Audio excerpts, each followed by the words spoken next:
जनाब राणा सईद दोशी साहब का है। कहाँ किसी की हमायत में मारा जाऊंगा, मैं गम शनाज मुरव्वत में मारा जाऊंगा। मेरा ये खून मेरे दुश्मनों के सर होगा, मैं दोस्तों की हिरासत में मारा जाऊंगा। मैं मारा जाऊंगा पहले किसी फसाने में, फिर उसके बाद हकीकत में मारा जाऊंगा। जो चुप रहा तो मुझे मार देगा मेरा ज़मीर, गवाही दी तो अदालत में मारा जाऊंगा।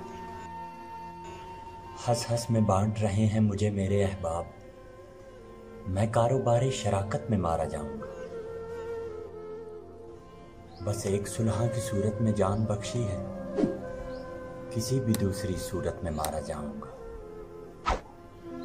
नहीं मरूंगा जंग में ये सोच लिया,